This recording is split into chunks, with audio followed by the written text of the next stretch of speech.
नमस्कार दोस्तों, और स्टडी विद ज्ञान प्रकाश में आपका बहुत बहुत स्वागत है। तो हिंदी के 51 प्रश्न डिस्कस करेंगे आज के वीडियो में। और कई बार पूछे गए प्रश्न ये, यानी कि परीक्षाओं में बार बार ये प्रश्न पूछे जाते हैं, तो आप अपनी परीक्षा से पहले ये सभी प्रश्न देख कर जाइएगा। और पहला प्रश्न तो बहुत ही इंपॉर्टेंट है। हिंदी के पहले उपन्यास परीक्षा गुरु के लेखक कौन है? कई बार पूछा गया प्रश्न है और इसका उत्तर आप गेस करिए। देखिए फ्रेंड्स, परीक्षा गुरु हिंदी का पहला उपन्यास था। इसकी रचना कब हुई थी? भारतेंदु युग में इसकी रचना की गई थी। ये तो आपको पता होना चाहिए। और इसके रचनाकार हैं लाला श्रीनिवास दास। विकल्प बी इसका करेक्ट है। और ये उपन्यास 1882 में पब्लिश हुआ था। थोड़ा और बताऊँ आपको तो कुल 309 पेज हैं इसमें, और ये पब्लिश 25 नवंबर 1882 में पब्लिश हुआ था। ठीक है, ये आप याद रखना। और इसको प्रकाशित किया था मोतीलाल लाट मंत्री ज्ञानवर्धक विभाग ने। तो ये किताब आप पढ़ भी सकते हैं, अभी भी उपलब्ध है। सही जवाब इसका हो जाएगा ऑप्शन बी। अगला क्वेश्चन होगा, जयद्रथ वध किसकी रचना है? UP triple SC, UP TT और उत्तर प्रदेश की अन्य परीक्षाओं में पूछा गया बार बार प्रश्न, और इसका उत्तर हो जाएगा, बताओ जयद्रथ वध किसकी रचना है? मैथिली शरण गुप्त की। और ये प्रश्न भी बहुत ही इंपॉर्टेंट है। अगला क्वेश्चन देखते हैं, कामायनी की रचनाकार कौन है? कामायनी की रचनाकार कौन है? तो इसका उत्तर तो आपको पता ही होगा।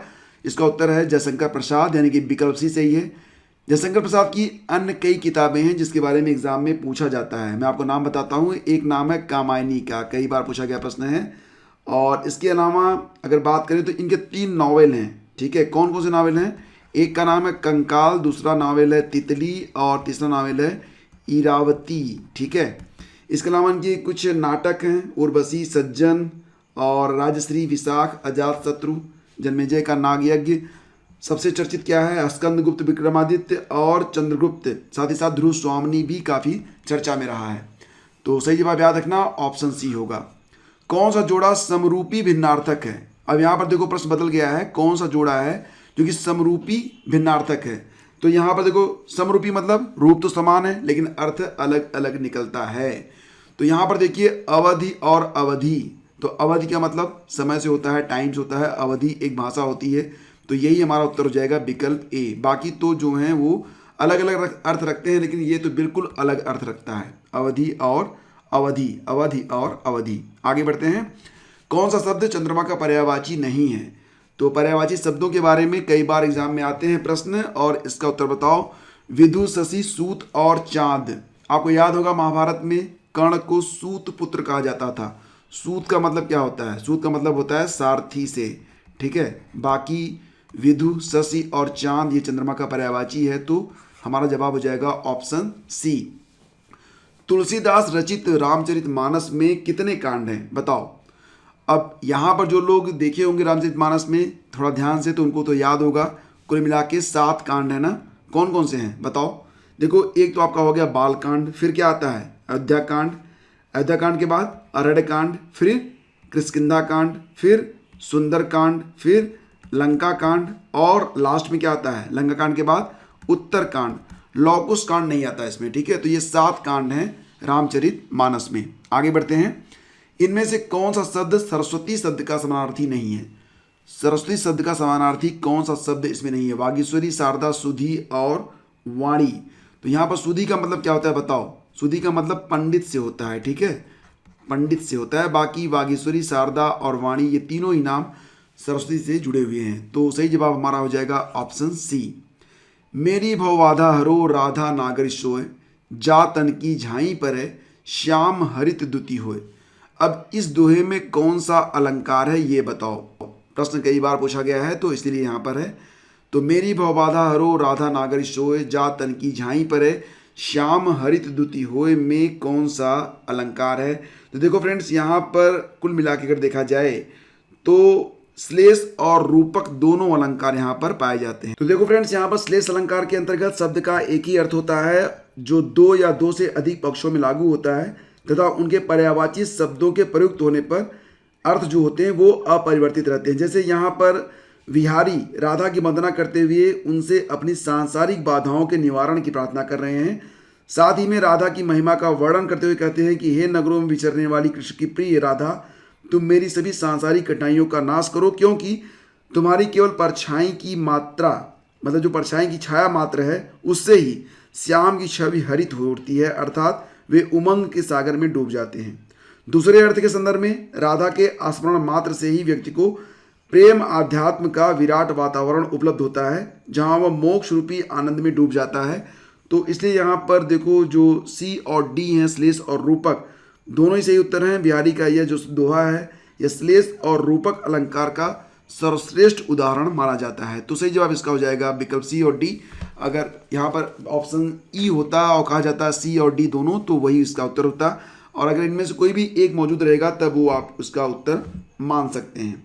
आगे बढ़ते फ्रेंड्स, चलते हैं अगले क्वेश्चन पर। प्रश्न ये बनेगा कि गौशाला में कौन सा समास है। गौशाला में कौन सा समास है, ये प्रश्न यहाँ पर, और इसका उत्तर क्या हो जाएगा। देखो गौशाला में कौन सा समास है बताओ, और इसका उत्तर हो जाएगा यहाँ पर तत्पुरुष।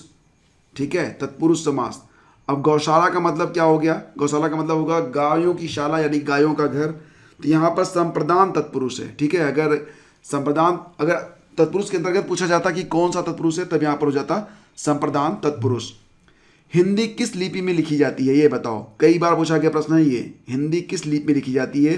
तो याद रखना कि जो हिंदी है वो देवनागरी लिपि में लिखी जाती है। एक प्रश्न मैं आपसे और पूछता हूँ कि एक और भाषा है जो कि देवनागरी लिपि में ही लिखी जाती है, उस भाषा का नाम बताओ। आगे इससे जुड़ा हुआ एक प्रश्न आप देखेंगे। और आगे बढ़ते हैं, चलते हैं अगले क्वेश्चन पर। प्रश्न होगा कि सर्वनाम के कितने भेद होते हैं, ये बताओ। सर्वनाम के कितने भेद होते हैं, तो इसका उत्तर हो जाएगा 6। कौन कौन से होते हैं सर्वनाम बताओ। देखो, एक होता है आपका पुरुषवाचक सर्वनाम, ठीक है।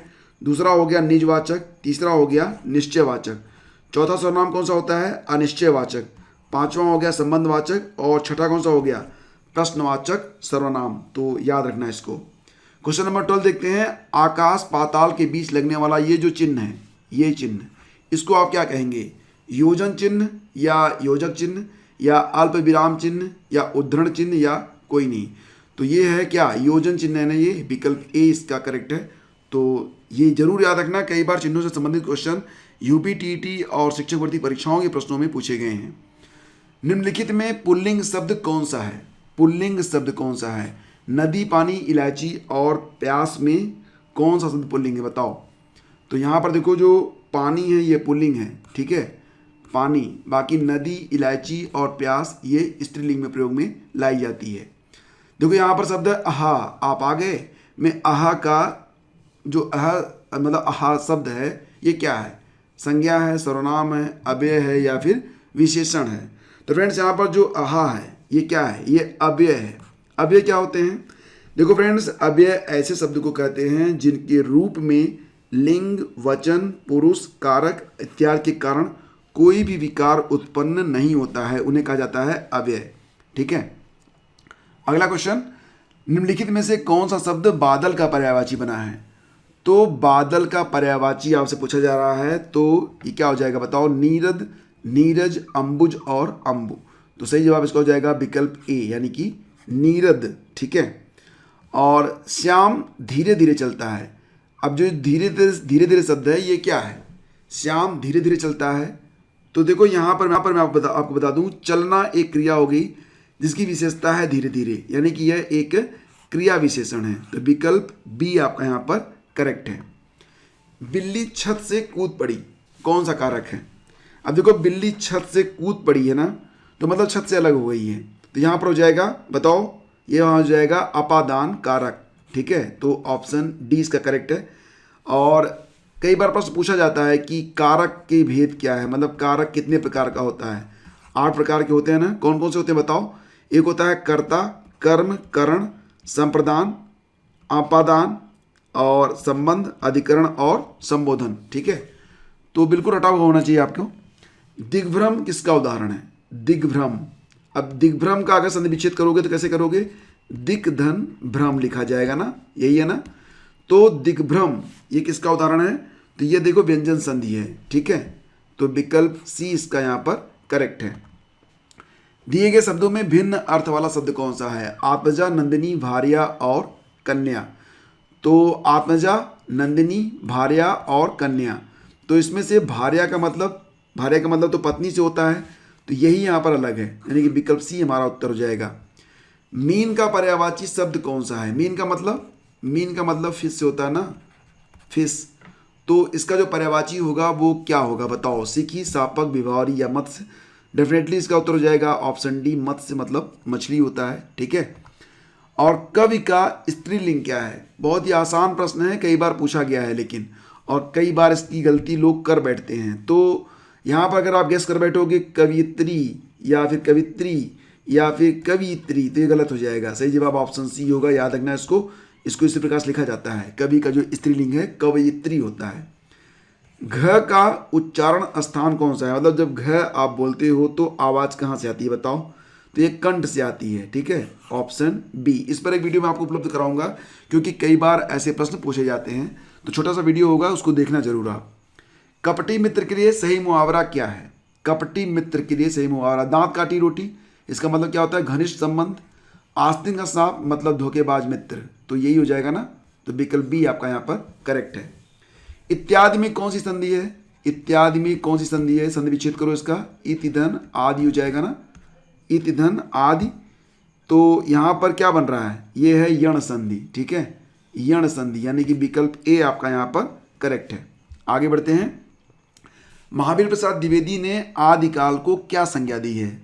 अब ये प्रश्न बार बार रिपीट होता है, वेरी वेरी इंपॉर्टेंट क्वेश्चन। ठीक है, और महावीर प्रसाद द्विवेदी ने आदिकाल को कहा था विजोपन काल, विकल्प डी इसका करेक्ट है। और आदिकाल संज्ञा किसने दी थी? आदिकाल कहा था आचार्य हजारी प्रसाद द्विवेदी ने। तो ये सारे पॉइंट याद रखना। ठीक है, एग्जाम में आ सकता है कि आचार्य जो हजारी प्रसाद द्विवेदी थे उन्होंने कहा था इसे आदिकाल। वीरकाल किसने कहा था? वीरकाल कहा था आचार्य विश्वनाथ प्रसाद मिश्र ने।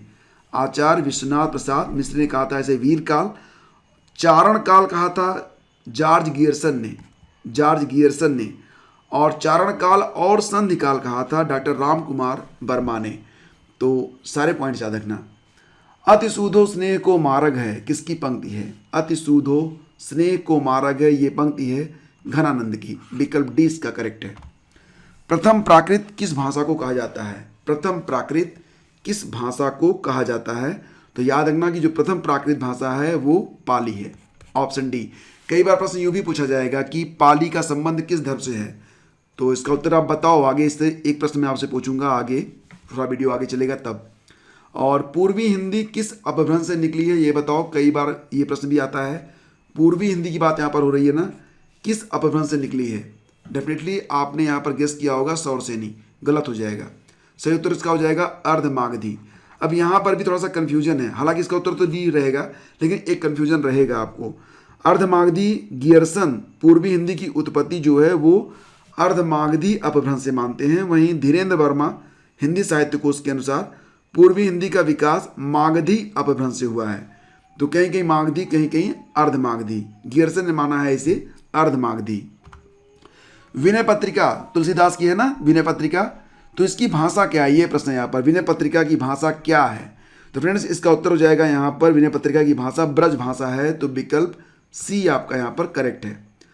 भाषा या भाखा के स्थान पर हिंदी या हिंदवी का सबसे पहले प्रयोग किसने किया था? ये प्रश्न भी बहुत ही महत्वपूर्ण है, याद रखना इसको, जिसका उत्तर हो जाएगा अमीर खुसरो। विकल्प डी आपका यहाँ पर बिल्कुल करेक्ट है। ठीक है, आगे बढ़ते हैं। रिपोर्टाज किस भाषा का शब्द है? जो रिपोर्टाज है यह किस भाषा का शब्द है फ्रेंड्स? तो ये फ्रांसीसी भाषा का शब्द है। विकल्प सी इसका करेक्ट है, याद रखना। संविधान के किस अनुच्छेद में कहा गया है कि संघ की राजभाषा हिंदी और लिपि देवनागरी होगी? तो ये तो आप जानते हैं कि कहा गया है ना, संघ की राजभाषा हिंदी और लिपि देवनागरी होगी। तो किस अनुच्छेद में ये बात कही गई है? अनुच्छेद 343 में कही गई है। याद रखना इसको, बहुत इंपॉर्टेंट है, कई बार पूछा गया है। ठीक है, हिंदी साहित्य सम्मेलन प्रयाग की स्थापना कब हुई थी? तो ये प्रश्न बहुत ही इंपॉर्टेंट है। हिंदी साहित्य सम्मेलन प्रयागराज की स्थापना कब हुई थी? तो देखो फ्रेंड्स, हिंदी साहित्य सम्मेलन की स्थापना 1 मई 1910 को हुई थी। तो विकल्प इसका सही हो जाएगा विकल्प ए। ठीक है, और हिंदी के अतिरिक्त कौन सी भाषा देवनागरी में लिखी जाती है? यह प्रश्न आ गया, बताओ। एक तो आपको हिंदी जो है उसे आप लिखते हैं देवनागरी में, एक और भाषा जिसे देवनागरी लिपि में ही लिखा जाता है और वो भाषा है मराठी। तो विकल्प सी, याद रखना इसको, ये प्रश्न भी कई बार पूछा जाता है। अगला क्वेश्चन होगा, देवनागरी का सबसे पहले प्रयोग कहाँ पर हुआ था? देवनागरी का सबसे पहले प्रयोग कहाँ पर हुआ था, ये बताओ। और इसका उत्तर क्या हो जाएगा? देखिए फ्रेंड्स, देवनागरी का सबसे पहले प्रयोग गुजरात के राजा जयभट्ट के शिलालेख में हुआ था 8वीं शताब्दी में। तो ये प्रश्न भी बहुत ही महत्वपूर्ण है और कहीं पर आपको मिलेगा भी नहीं। कम प्रश्न, मतलब ऐसे ऐसे प्रश्न आपको यहाँ पर मिल रहे हैं जो कि एग्जाम में ही आपको देखने को मिलेंगे, अन्य किताबों में इसका उल्लेख कम मिलता है। पद्मावत की भाषा क्या है? पद्मावत किसने लिखा है ये बताओ। पद्मावत को लिखा तो है जायसी ने, ये तो आप जानते ही हैं। अब बताओ कि ये किस भाषा में लिखी गई है। तो याद रखना कि जो पद्मावत की भाषा है वो अवधी है। विकल्प 20 का करेक्ट है। मानक हिंदी से क्या तात्पर्य है? मानक हिंदी से क्या समझते हो? साहित्यिक पुस्तकों की भाषा है, साधारण बोलचाल की भाषा है, शिष्ट और सुशिक्षित लोग जो बोलते हैं उसकी भाषा है, या फिर नन ऑफ द अबव। तो सही जवाब है साहित्यिक पुस्तकों की जो भाषा है उसे ही कहते हैं मानक हिंदी। और हिंदी किस भाषा की उत्तराधिकारिणी मानी जाती है? हिंदी जो है वो किस भाषा की उत्तराधिकारिणी है? तब इसका उत्तर क्या हो जाएगा बताओ। तो गेस करो, ये संस्कृत की उत्तराधिकारिणी है। मैक्सिमम जो हिंदी के शब्द हैं वो आपको संस्कृत में ही मिलते हैं, ठीक है। पाली भाषा का संबंध मुख्यतः किस धर्म से है? ये प्रश्न भी आ गया, मैंने आपसे पूछा था पाली भाषा का संबंध मुख्यतः किस धर्म से है। तो याद रखना कि पाली भाषा का जो संबंध है ज़्यादातर जो बौद्ध धर्म है, जो इसकी जो रचनाएं हैं वो पाली भाषा में ही लिखी गई हैं। सही जवाब ऑप्शन ए होगा। किस पुस्तक में हिंदी का सर्वप्रथम उल्लेख पाया जाता है? हिंदी का सर्वप्रथम उल्लेख, ये प्रश्न भी बहुत ही महत्वपूर्ण है। बताओ किस पुस्तक पाया जाता है? तो इसका उत्तर क्या हो जाएगा? तुलसीदास का रामचरितमानस में, यानी कि विकल्प 20 का करेक्ट है। देवनागरी लिपि किस लिपि का विकसित रूप है? देवनागरी लिपि भी किसी लिपि का विकसित रूप है, बताओ। शारदा लिपि, ब्राह्मी लिपि, कुटिल लिपि या फिर खरोष्टी लिपि? तो याद रखना कि जो देवनागरी लिपि है वो ब्राह्मी लिपि का एक परिष्कृत यानी कि विकसित रूप है। विकल्प बी करेक्ट होगा। रामायण महाभारत आदि ग्रंथ कौन सी भाषा में लिखे गए हैं? लौकिक संस्कृत, ऋग्वेद की भाषा में, आर्य भाषा में या फिर देव भाषा में? तो फ्रेंड्स इसका उत्तर क्या हो जाएगा? आर्य भाषा, विकल्प सी। विद्यापति की प्रसिद्ध रचना पदावली किस भाषा में लिखी गई है? पदावली की भाषा क्या है ये बताओ। और यहाँ पर देखो बहुत ही इंपॉर्टेंट क्वेश्चन बनता है ये, इसकी भाषा है मैथिली, ठीक है। ऑप्शन सी करेक्ट है। पुरानी हिंदी का प्राकृत भाष नामकरण किस विद्वान ने किया था? पुरानी हिंदी का प्राकृत भाष नामकरण किया गया था किस विद्वान के द्वारा? उत्तर हो जाएगा ऑप्शन बी, आचार्य Ramchandra Shukla. Option B correct है। बुंदेली उपभाषा का शुद्ध रूप कहाँ बोला जाता है? जो बुंदेली उपभाषा है इसका शुद्ध रूप आप पाएंगे झांसी में। डी करेक्ट है। कवि और उसकी रचना का कौन सा जोड़ा सही सुमेलित नहीं है? शिवराज भूषण किसने लिखा है? भूषण ने ही लिखा है। सदरसायन किसकी रचना है? देव की। परिमल लिखा गया है सूर्यकांत त्रिपाठी निराला के द्वारा। उद्धव शतक किसने लिखा है? भारतेंदु हरिश्चंद्र जी नहीं। उद्धव शतक को किसने लिखा है बताओ, गेस करो। इसका उत्तर हो जाएगा जगन्नाथ मिश्र रत्नाकर की रचना है उद्धव शतक। अगला क्वेश्चन, लेखक और उसकी कृति के युग में कौन सा युग्म गलत है? वोल्गा से गंगा लिखा है राहुल सांकृत्यायन ने, बिल्कुल सही है। सूरज का सातवां घोड़ा धर्मवीर भारती, ये भी सही है। आर्यों का आदि देश डॉक्टर संपूर्णानंद, ये भी सही है। और दर्शन दिग्दर्शन किसने लिखा है? रामचंद्र शुक्ल ने, नहीं ये गलत है। दर्शन दिग्दर्शन जो लिखा गया है ये लिखा है किसने? तो फ्रेंड्स ये भी राहुल सांकृत्यायन की दर्शन विवेचन से संबंधित एक किताब है। तो इसका सही उत्तर हो जाएगा राहुल सांकृत्यायन, ठीक है, राहुल सांकृत्यायन। तुलसीदास किसकी कविता है? तुलसीदास किसकी कविता है? यह प्रश्न भी यूपीटीटी में पूछा गया था। इसका उत्तर क्या हो जाएगा बताओ। तो फ्रेंड्स याद रखना कि तुलसीदास सूर्यकांत त्रिपाठी निराला की रचना है और ये कविता लिखी गई थी 1941 में। वैदेही वनवास किसकी रचना है? वैदेही मतलब सीता जी का वनवास, और ये रचना अयोध्या सिंह उपाध्याय हरिऔध की है। और वैदेही वनवास कब आया था अस्तित्व में, मतलब कब लिखी गई थी? 1941 में। अगला क्वेश्चन है कि मृत्युंजय में कौन सा समास है बताओ। मृत्युंजय में कौन सा समास है? द्विगु, कर्मधारय, बहुब्री या फिर द्वंद्व? तो सही जवाब क्या हो जाएगा? मृत्युंजय मतलब जिसने मृत्यु पर विजय प्राप्त कर ली हो, अर्थात भगवान शंकर शिव जी। तो यहाँ पर एक तीसरा अर्थ निकल रहा है ना, जब शब्दों का सापेक्ष अर्थ न लेकर एक तीसरा अर्थ लिया जाए, जैसे कि दशानन, 10 हों आनंद जिसके, अर्थात रावण, त्रिदेव, त्रिमुख, त्रिमुख किसे कहते हैं? ब्रह्मा जी को। और इसी प्रकार से जब एक अन्य अर्थ लिया जाता है तब वहाँ पर होता है बहुब्रीहि समास। तो यहाँ पर मृत्युंजय का मतलब शिव जी से है, इसका मतलब यहाँ पर बहुब्रीहि समास है, विकल्प सी करेक्ट होगा।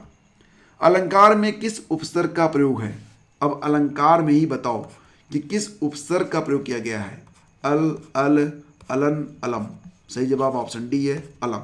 ये सब बिल्कुल रटा हुआ होना चाहिए आपको, ठीक है। कई सारे प्रश्न ऐसे होते हैं जो थियरीज पे नहीं चलते हैं, रटने पे चलते हैं। तो रटो, क्योंकि जितने भी टॉपर्स हैं ना वो आधी चीज़ें तो रटते हैं, आधी चीज़ें उनको पता हो जाती हैं, आधी चीज़ें वो रट लेते हैं। जो थियरीज आप रट लेते हैं तो उस पर आधारित जो प्रश्न होते हैं वो भी आप कर लेते हैं, लेकिन कुछ प्रश्नों को आपको फिर भी रटना पड़ता है, क्योंकि ये प्रश्न थ्योरी से हटके होते हैं, इसलिए तो पूछे जाते हैं, इसीलिए एग्जाम में पूछे जाते हैं ताकि आप उनमें थोड़ा सा कंफ्यूज रहो। अब देखो जैसे यहाँ पर यह पुस्तक किसकी है? रेखांकित है यहाँ पर यह, तो यह पुस्तक किसकी है? मैं रेखांकित शब्द का पद परिचय दीजिए। तो यह का जो पद परिचय है वो क्या होगा? ए बी सी डी 4 विकल्प हैं।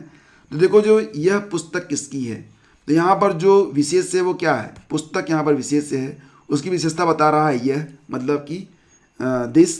और ये सर्वनामी विशेषण हो गया, एक वचन है और स्त्रीलिंग है, तो विकल्प ए इसका करेक्ट है। तो फ्रेंड्स ये थे आज के 51 प्रश्न प्लस एक प्रश्न बोनस में। अब एक प्रश्न आपसे, बताओ कि विश्लेषण शब्द का विलोम क्या होगा?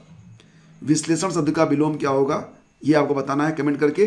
और फ्रेंड्स अगर ये सीरीज आपको पसंद आई है, ये वीडियो आपको पसंद आया है, तब आप इसे प्लीज़ लाइक और शेयर जरूर कीजिएगा। और क्या इसी प्रकार के वीडियोस आपको और चाहिए? अगर आपको इसका अगला पार्ट चाहिए, इस वीडियो का अगला पार्ट अगर आपको चाहिए, तब आप नीचे कमेंट करके हमें यस जरूर लिखिएगा कि हाँ हमें नेक्स्ट पार्ट भी चाहिए। क्योंकि एक्चुअली में ये जो सीरीज़ थी वो 101 प्रश्नों की थी, लेकिन इसे हमने 51 प्रश्नों का बनाया है पार्ट 1। पार्ट 2 तब आएगा जब आप कहेंगे, ठीक है। तो ये वीडियो यहाँ पे समाप्त करते हैं, और मुझे उम्मीद है कि इसमें से कई प्रश्न आपको परीक्षाओं में देखने को मिलेंगे। तो आप सभी को फिर से बहुत सारी शुभकामनाएं, और मैं बिल्कुल विश करता हूं और प्रार्थना करता हूं ईश्वर से कि आप अपनी परीक्षा में जरूर सफल हों और आने वाला समय आपके लिए बहुत ही उज्जवल हो। Thank you so much.